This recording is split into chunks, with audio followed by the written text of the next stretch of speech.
as I said before, this year we really we really want to bring the business voice to the discussions because it's now forward-looking. We have the legislation there, and now it's about implementation and taking action. So I'm very pleased to welcome Esteban with us from Nestlé, who can bring really that business voice. And Esteban, Nestlé is a global company with a very big value chain. So I would love to hear from you, also building on what Mark was saying about the due diligence exercise that companies are doing, how Nestlé has been approaching your due diligence, looking into your supply chain, looking into your own operations, your entire value chain, how you have, as Nestlé, have done that in the past. So Esteban, over to you. Thank you, Grit, and thank you for the invitation to share our experience, not to necessarily showcase how smart compliance is, but just to share our journey in this topic. That is a journey that started, I would say, a long time ago before all this discussion about Omnibus and the EU regulation. And you're right. I mean, Nestlé has a super complex supply chain, value chain. We operate in 185 countries. We have more than 300 factories. We have 165,000 direct suppliers. We work directly with 700 farmers. So all these numbers, not to brag, but just to show you the complexity of our value chain and the challenge that we have in what we call a business system, because it's our own operations, our suppliers, our communities where we operate that are super interdependent. And we understood that this complex business ecosystem poses risks, and certainly those risks can be legal, reputational, but mainly operational risks. And not only that, our focus is not only on risks. Early on, we created in the 2000s one approach that's still valid today. Pretty much is our base of our sustainability philosophy, which is the concept of creating shared value.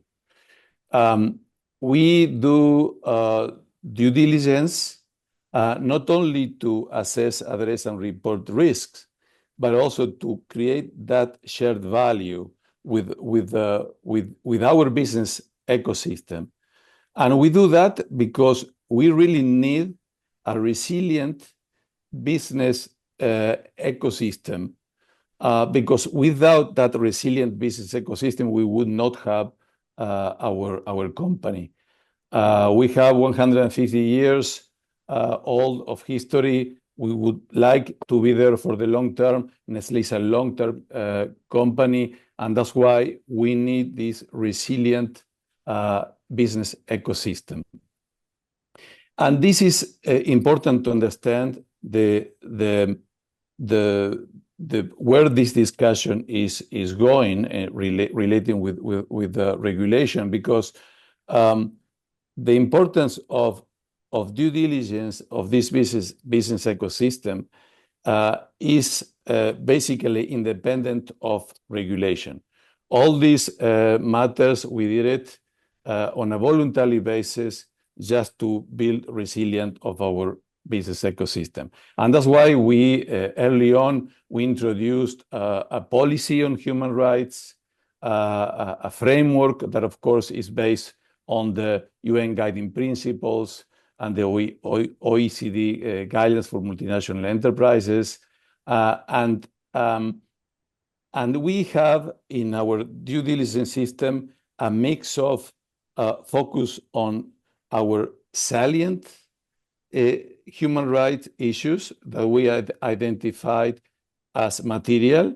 In fact, those are the human rights issues that we are also reporting on to as part of the double materiality assessment. And also a focus on what are our key commodities that basically we are sourcing. So that combination, salient tissues and key commodities, give us a little bit our roadmap for human rights and environment due diligence. We have also a strong governance. We have a human rights champion seated at the top governance body of our company. We have a global steerco, and we have in every market where we operate a global sustainability and a human rights champion. These voluntary measures that I spoke about, of course, can be leveraged by regulation, and that's why we if you would ask us about how we felt about the omnibus, I think we would have shared emotions that went from all the stages of a change: resistance, denial, bargaining because we try to advocate, and now is acceptance. And I think it's a good concept of the concept of smart compliance, because I believe that this regulation is bringing some opportunities for companies, even though, again, we need to do all these practices of due diligence for supply chain and value chain resilience, and not only for compliance. But certainly, compliance and regulation is adding certain benefits. The main benefits that of course we see is that being part of a business ecosystem, there is no way that one company can do the change alone. We need to act as a real ecosystem, and that's why the awareness that this regulation is bringing to all companies is helping to join others to this journey. And again, you said it great. This is not only happening in the EU.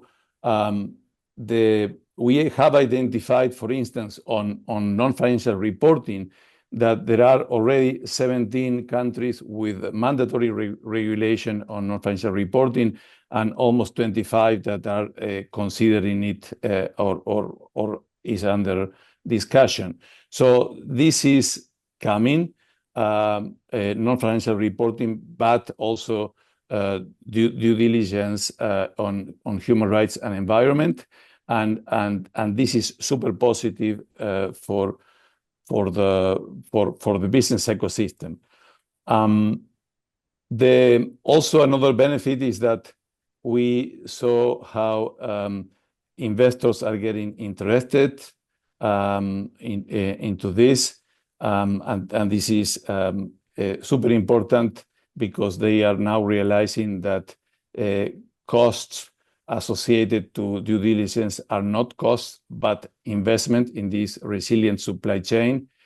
And I think another benefit that CSRD brought to companies is this discipline and rigor in the data. In the past, the voluntary reports were done a little bit following our own Nestlé standards. Now we need to follow clear standards and audited, and that rigor is bringing transparency and credibility, which we welcome. An interesting maybe data for you guys is that, being Nestlé, a multinational company based in Switzerland, of course, our main focus is to comply with the Swiss legislation. Switzerland has a non-financial reporting mandatory law. But since we have many legal entities in Europe, of course, we are planning to comply with CSRD in 2027 on a group basis to benefit our legal entities in Europe. But not only that, we are also incorporating ISSB because of those numerous countries that I mentioned are passing legislation. They are adopting ISSB as a standard. So our reporting will meet both standards. That's why it's so important, and as part of our advocacy, we would like to see interoperability between the two systems and to simplify, because one risk that we see in this regulation is that this becomes just a check the box exercise where compliance is the driver and not the real work that we need to do to assess, address, and report real risks in our operations and in our supply chains to create a resilient business ecosystem. So I will maybe stop like that and happy to answer any questions. Thank you so much, Esteban. And what you said is right. And now we have the legislation in place, but let's not forget that it's aimed to what the impact will be. And I think that is very important that we now look at how to translate this, all this legislation into the action and the impact we want to achieve. There is a question, and maybe Esteban, I'm going to first ask it to you because it also came up in our Mentimeter where we asked about what the biggest challenge is for companies, and it also came up that is also to keep that attention and the engagement of leadership. I also would like to know from your side what has helped also to keep sustainability high on top of the agenda, to keep the focus there. There was a lot of uncertainty last year, but just also to get your insights on that and your recommendations to the audience here. Yeah, listen, many of these questions were, I would say, more a discussion between the legal teams and compliance teams.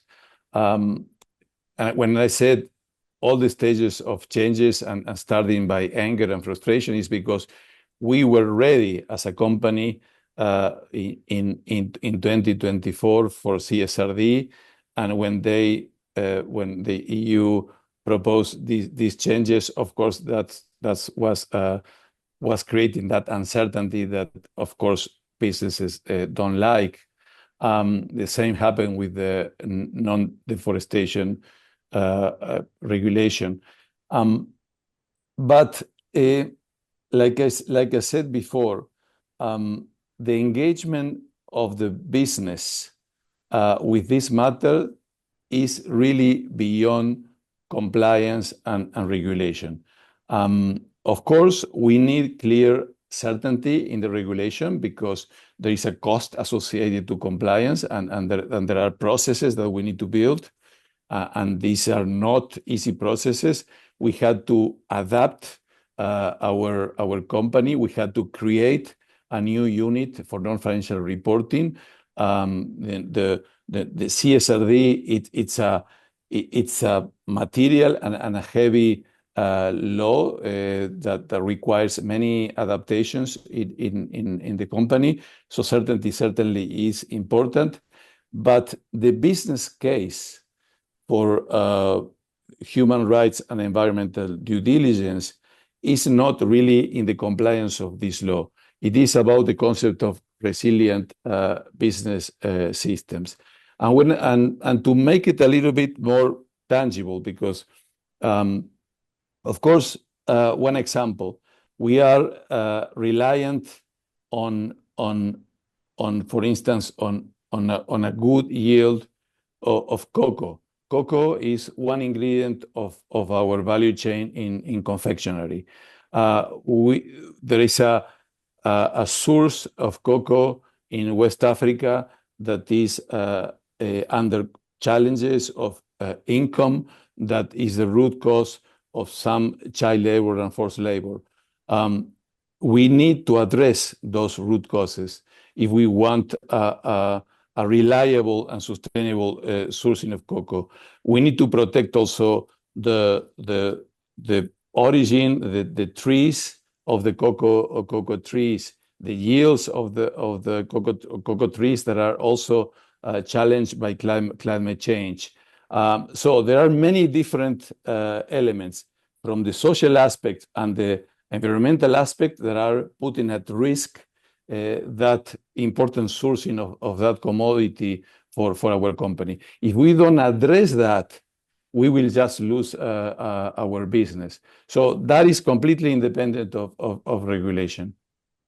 Yeah, and that's the main motivation of the business to do this.